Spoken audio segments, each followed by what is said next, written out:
Hello and welcome to the programme which looks at the Holy Land. I am Paul Calvert.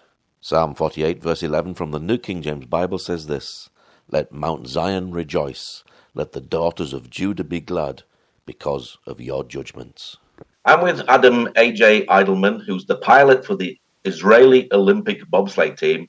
Now, this is the first time in history that Israel has qualified for the bobsleigh in the Winter Olympics. You must be really proud of that achievement. I'm really proud for the country. I mean, the country has done something here that is rarely ever done anymore, which is a new country breaking into the Olympic bobsled family. It's just quite a stunning accomplishment. Is this the first time that they've actually tried to qualify for the bobsleigh team? No, it tried in 2002 to 2006. My team tried in 2020 to 2022, and we fell spot short, so 0.1 seconds essentially, and then this is my second go around with the bobsled team. Well, were you actually at the opening ceremony there representing Israel? I was not. We are abroad until the 11th. What's it like for you now, just actually being in Italy and being in the Olympic Village and everything there? It is. I mean, I was in the village for 2 days, then I kind of left. It is an interesting environment. Each Olympics is different. I was in the 2018 games in a sport called skeleton. It's a different sport. So it's a different experience. And it's kind of cool to see how the experience changes. I think beforehand, I only had one experience and I just assumed that's what an Olympic Village is like. And now this is just a completely different one. Wow. Now, Israel is known for sun. So where do you practice actually for the bobsleigh team? That's the most common question that we get, but it's bobsled can only be done on bobsled tracks, and there's only about 15 tracks or so that are active in the world, and 4 of them are in Germany, or 3 or 4 are in Germany. So most countries that compete in bobsled, the vast majority, don't have bobsled tracks in the country.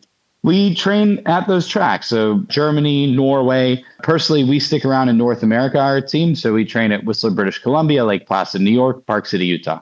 So do you practice all year round? We practice for about 4 or 5 months of the year. We're able to train on the track. And then for the rest of the year, we have to do sprinting and lifting. So do you bring family with you when you're doing all of this practicing? Until this January, my family had never seen me slide. They had never seen me slide bobsled. They saw skeleton, obviously, at the Olympics in 2018. But it's one of those things that's very nerve-wracking for my parents, and they hadn't experienced it until this past January, and I'm glad they'll be able to see me on my final runs in the Olympic Games. Well, how long have you been practicing for the Olympics? I started my Olympic journey 12 years ago with this dream to get Israel, a bobsled team, to the Games in March of 2014. So this whole journey started in March of 2014. And how did you actually get into bobsleigh? It seems a strange thing to actually get into from Israel.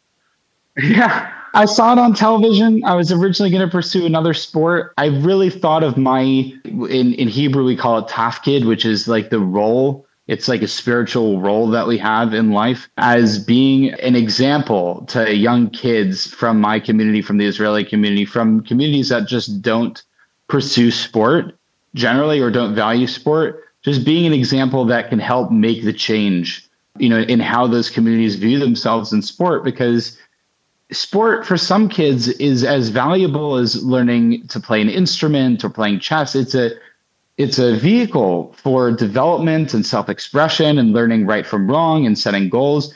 All sorts of powerful things come from playing sport. And I really thought when I was younger that our community, I still think our community just doesn't value it to that extent. If a kid really wants to play sports, a parent is not going to spend tens of thousands of dollars, let's say, for example, on helping them pursue their sporting dreams, but they would have no problem if the kid said, I want to play the piano, and the kid could be atrocious at playing the piano, but they'll get them endless amounts of piano lessons, and they'll never ask, what do you see a future in this? You think that there's like some sort of profession you can make out of this? But it is very much the case in our community. I think if a kid went to his parents and said, I want to be like a professional rock climber, I want to be, any one of those sort of sports that you just wouldn't even think of, there would be far more of an impulse to get them piano lessons or violin lessons than whatever sport lessons that kid might need. How many people are actually in the bobsleigh? And I presume you being the pilot, are you the one at the very front? I am the one at the very front. Good intuition on the pilot. So there's two disciplines in men's bobsled. There's the 2-man and there's the 4-man. And the 4-man is considered basically the 100-meter event of the Winter Games. It's the premier event. In 4-man bobsled, it's exactly what it sounds like. 4 people are in the bob, so me plus 3. And then in 2-man, there's me plus another. How many competitions will you actually be in the Olympics? 2. We'll be in both the 2-man and the 4-man. Each has 2 days of competition. The first day is runs 1 and 2, and then the second day is runs 3 and 4. The finals are considered going through to the top 20 into Heat 4. Otherwise, you get cut. Is there strong competition for this? Extremely. It is very, very brutal. Bobsled is one of the hardest things to make in any Olympic qualification system, if not the hardest thing to make, precisely because the talent is so concentrated, and it's concentrated in countries that have existing infrastructure for the sport. So if you've been in the prior games, the chances are that country is going to remain in the games in one way, shape, or form, either 2 sleds, 3 sleds, or 1 sled. If you haven't been in the games, if you weren't in the prior iteration, it's very likely you're not going to make it back in. The odds are very, very stacked against you. Which country is your main competition, do you think? Our main competition for, let's say, the top 20 is going to be Brazil. He's a 6-time Olympian now. It's the 6th Olympic Games. The Trinidad, Liechtenstein, the countries which are not just super, super powerhouses. I mean, when we say super powerhouses, I mean countries that don't have tens of millions of dollars in the sport. So, Brazil, healthy competition for us. The second Latvian sled, I would have said that was going to be the competition for us, but he unfortunately crashed and really hurt himself the other day. He's out of the Olympics. Let's see, we're going to try to put up a good fight against Romania and the Netherlands. There's a bunch of countries.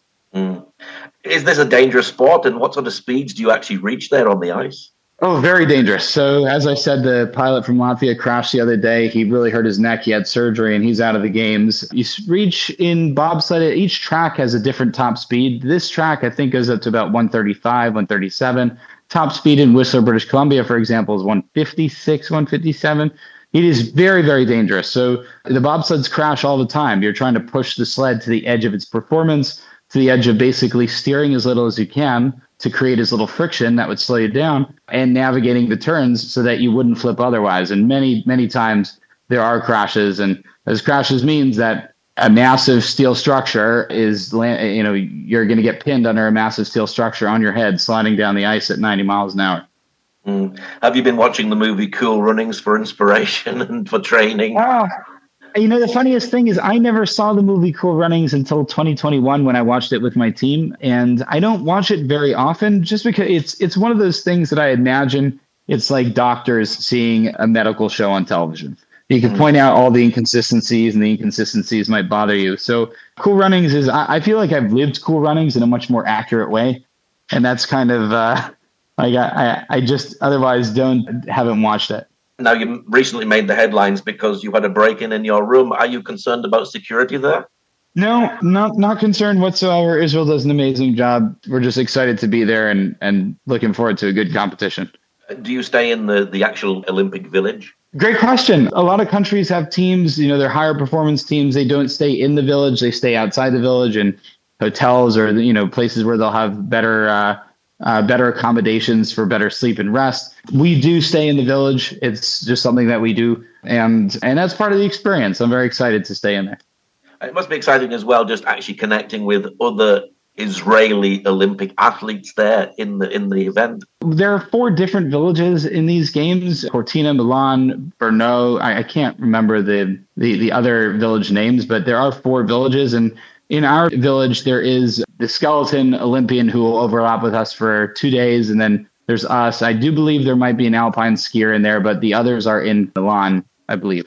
What's it like just knowing that Israel people here at home will be actually just supporting you while you're out there? Oh, it means everything. That's why we do what we do, right? The team was started to have an impact, to create an impact and set an example of what we could do in sport. And I'm really glad to say that I think we've done it. I think we're in the middle of doing it. And the more that we put in good, proud performances, the better the impact we'll have. So it really warms my heart. I think when I was younger, I would have thought that knowing that we were essentially carrying so much of the hopes and dreams of many people into a sporting competition would have given me quite the jitters.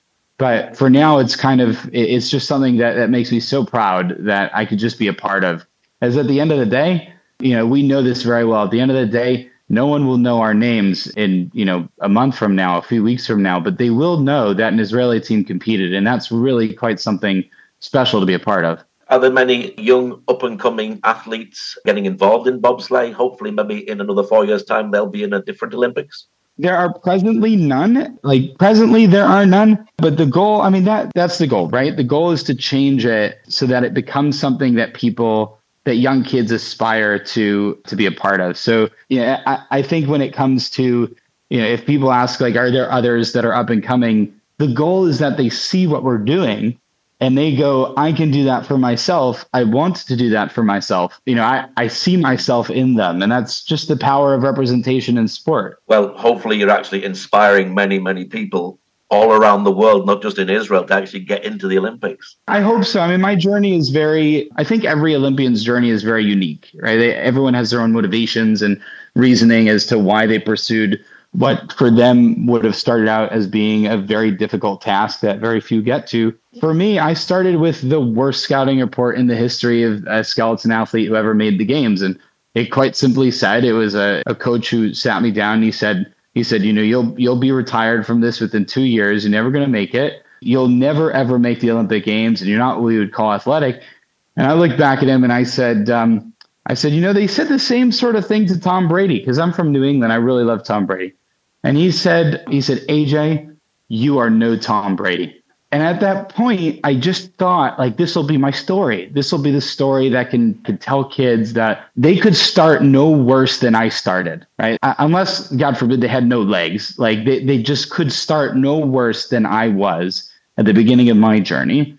And now I hope they see someone who competed in 2 different games and 2 different sports, after being told that it was absolutely impossible to even make one, that they see, they see themselves somewhat represented in it if they've been told that they are too atrocious to do what they want, or if they are feeling themselves, a little lacking in the skills department. All you have to do is just go out and try, and eventually you make it through. So you're proving people wrong. So that will inspire people just in itself, won't it?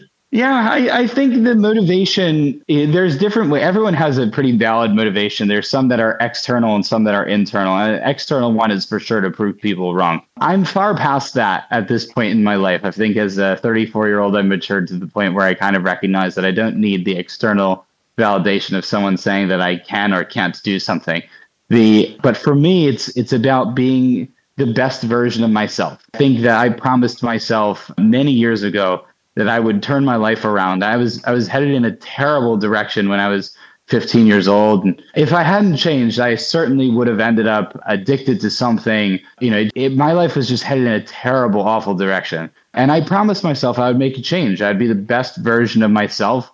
And at 18, 19, I hit obesity. And because I had let myself go and I'd forgotten that promise. And just one day I looked in the mirror and I said, is this the best version of yourself? You promised yourself to be the best version, and this certainly isn't it. So, for me, the motivation is not proving people wrong anymore. It's proving my own self right. I think that's just a super important distinction for me, because at a certain point, the external motivations, they make you, it's kind of like those witches in the movies, they run on hate, right? And once you remove the hate, they melt and everything. It makes you a more positive person when you're just trying to prove yourself wrong as opposed to proving other people wrong. What do your family think about you being out there? This is your second time, so they must be really excited and really, really proud as well. I hope so. I think it's been a tough journey for them. Many people might not realize it, but the families are the ones that are probably most impacted by the Olympic journeys that their kids take, because they live and breathe with your success or with your failures or disappointments. And parents especially, they're kind of powerless to really be a part of that, but they can partake and see, whether you've succeeded or failed. And so I'm just so blessed to have the parents and the brothers that I have that essentially, if you're born on second base, if you have a good family support structure around you, you really have a massive leg up. And it's all the credit to my parents and to my brothers that formed such a solid support structure for me that, they're supportive and and therefore I know I can do anything. Is your family actually out there with you at the moment? They will join. They will eventually join. They're going to come later. They can't just take off all the time from work, but they will eventually join. Well, Adam, I hope that we do an interview again, and next time you'll be holding a gold medal. So thank you so much for joining us today. Oh, my pleasure. Thank you for having me. Thank you for joining us today. Pray that God will move by his mighty power in the Holy Land and bring his peace.